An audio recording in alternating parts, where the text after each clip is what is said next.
Hello people. I thought I'd do a different kind of a video today regarding just some items that I don't hear about on YouTube before I bought this excavator. And I think it's good for people to know. It's not a big deal, but you can't find information on it. So anyway, it's a KX-033 and it's about a week and a half old right now. Awesome machine, no complaints at all. One thing I noticed though, I just did a big clean today, so be aware that in clay and stuff like this, I'm clearing trees over there, working in clay, everything's muddy, soupy mess everywhere. I've got like 5 work sites going on because I'm waiting for dirt to dry out and it keeps raining. So one thing I noticed right away is look at how the tracks rust, eh? Like this is a week, the blade and the tracks. And when I cleaned this afternoon, they were black like that. And then you leave it out in the rain and bingo. It's like all rusty looking, really strange, but I didn't expect that right away. I knew it would happen, I just didn't expect it in a week. So that's interesting. And another thing we did here was we got extra hydraulics because around this area you don't necessarily get hydraulics. You can't get a thumb.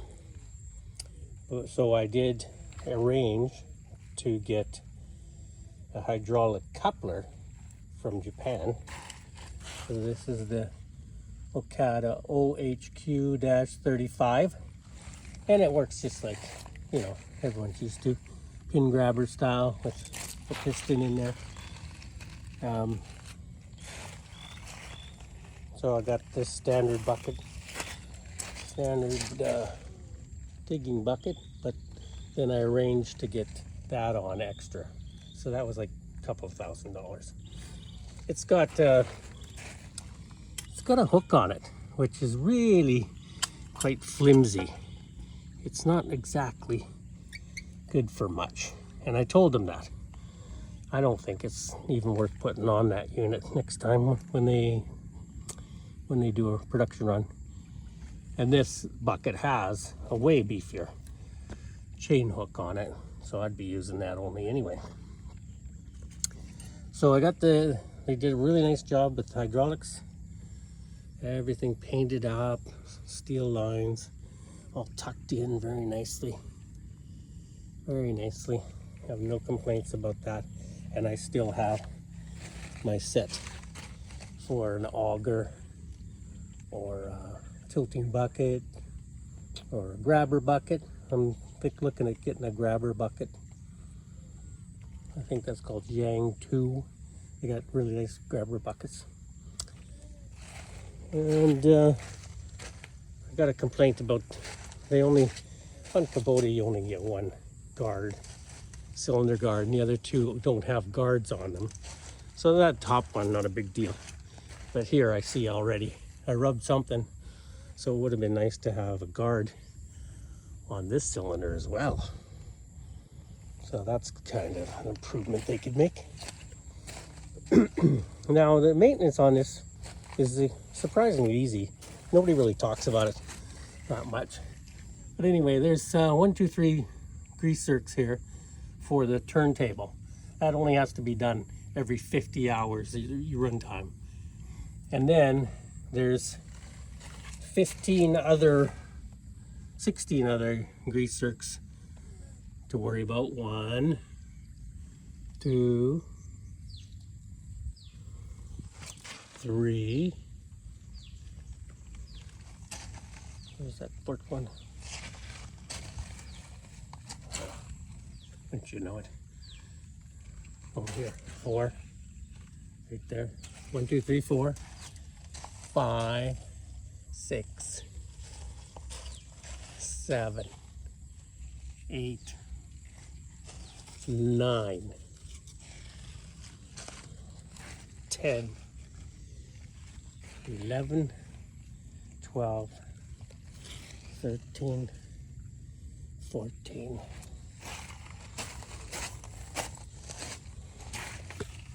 15,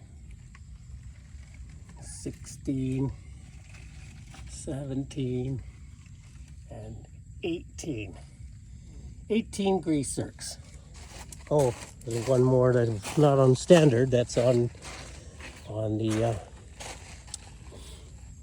pin grabber. I saw one today. Where'd it go? Oh, there it is. Right there. On the pin grabber, that red cover. So there's a grease zerk there. So 19 total. Takes like, I don't know, 20 minutes maximum.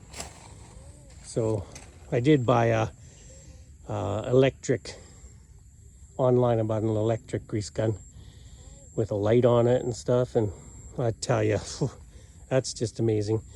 Amazing tool. It takes real easy. It's got a strap that you wear over your shoulder and carry it around. It's got a light on it, and just hook it up with a locking device. That's the problem with these regular grease guns. The locking device just doesn't lock. So I would have had to get something to retrofit a regular gun anyway. So this electric grease gun, awesome, good investment. I think it was like $100 or something like that. Really not that big a deal. And yeah, so you got your other maintenance, to worry about, of course, but it's not really a big deal. I mean, you don't have to open the air filter, don't have to worry about it, put it that way. You open it up and have a look, but when it's wet and rainy like this, it's not going to be any dust in it. And the oil, a little dipstick there, easy. Dipstick for the oil right there. Oil filter right there, and oil filler is there. So keep track of that. There's the air filter. Just unclamp that, pull it out and have a look. In your water separator and your fuel pump. So that's all you got to worry about there. And you got a bubble for your hydraulic fluid. You can just quickly look at that all the time. As long as it's bouncing between the two red marks, you're golden. It's lucky he's kind of the foreman around here. He likes to ride on it. I'll have to get a video of that one day. And yeah, so cleaning takes about an hour when it's packed full of clay and grass and everything else. And it's still not a perfect job. I just did it with a garden hose. I feel like I need to get a pressure washer, do a faster job and better job. So that's in the cards in the future, but you can still do it with a garden hose, no big deal. And I just picked this up. This is perfect. It's a little tiny spade, see? Like a garden spade. And then you can just get right in there and scoop out the dirt and gravel. Get under there easy. I like that it's got a T-handle on it because you can get your palm of your hand on it. And one-handed too, whatever. Get in there easy. No problem. So that's a great investment, and I'm just gonna keep it right here. It's out of the way. Tuck it in there. No problem. I've already tried it. I don't step on it. Love that the fuel fill is here and it's locking. Love that.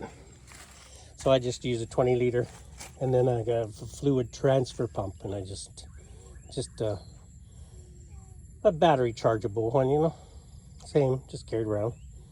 Transfer the diesel in there, no problem.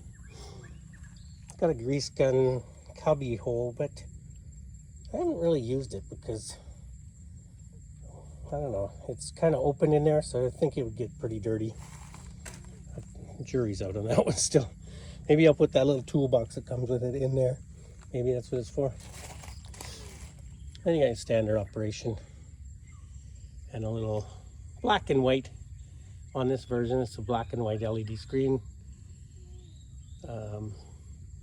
It's got a log book in it though, tracks that, your maintenance, things like that. Of course, you pull that, you can have easier access with that up, and then you got to pull that down for your pilot control, and that activates all the hydraulics. So if that's up, you can't move anything. You can't move none of the pieces or drive. So it's like a safety. So one thing I've found is to remember to pull it up and disengage everything when someone's walking up to the machine. So kind of had a bad habit of that so far. So I'm going to correct that. Make sure every time someone comes anywhere near the machine, I disengage it or turn the machine off. That's just general safety. And seat's totally comfortable, fully adjustable. My wife's short and she can pull it up and operate the pedals. And seat belt. And there's your front of the cat. There's the blade and rabbit mode, green button. A 6-volt charger in there. I put a little aluminum phone mount, so that's where your videos come from when I clip it in there, and then go to town, show you some shorts. And let's see what else. Grab bars everywhere. It's great. Oh, one thing I wanted to say was I'm sure glad I got the open version. This RUPS version, open canopy. They tried to sell me on a cab, and I was on the fence. I was like, oh, do I need air conditioning? And what about rain? All that. Well, I'll tell you, I've been working in the rain. Not a big deal. You get a little bit of wet. Your feet get wet and your legs a little bit. That's it. It's kind of refreshing. It's not that hot now, so in hot season, I'm going to mount a little USB chargeable fan up here, just pointing down at me. Keep the dust out of my face too, right? And anyway, you can see in this one way better. I can just lean out and look right down the track or out the back. You can talk to people. A cab's just a hassle, man. Here, most people I see have the window and the door open all the time anyway. So, and then I thought about cleaning today, and it was 1 hour to clean it, and I just sprayed everything here. And I thought, man, if I had a cab, I would have had to get in there, clean all the glass, clean everything by hand. But I just took the hose and just sprayed everything. It doesn't hurt it at all. It's made for the outdoors, so have that or spray, as long as you don't try to fill up a crack with water there. You know, just be reasonable about it. And it keeps it looking great. Looks awesome. So, very happy. It was a great purchase. It's going to transform this place tremendously. I've been learning lots over the week. Not really hard. It's just hand-eye coordination, you know. Try to play an instrument or anything. It's just all the same kind of idea. It's just hand-eye coordination.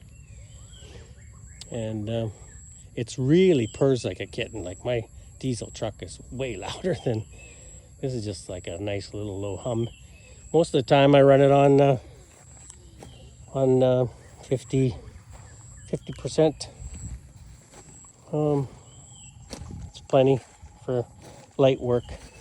If I get into the trees or I want to push lots of clay, then I crank it up, and then you can do way more work. And if you have it on low idle, then your movements are smooth, you know, nice and smooth. You don't have to worry about hitting something, because I've hit stuff already. You know, 2 or 3 fence posts made them crooked. So you turn the idle down, and then you're moving the sticks, and nice and smooth and low, slow. It's not a race. Okay, thanks everyone for watching. Hit subscribe.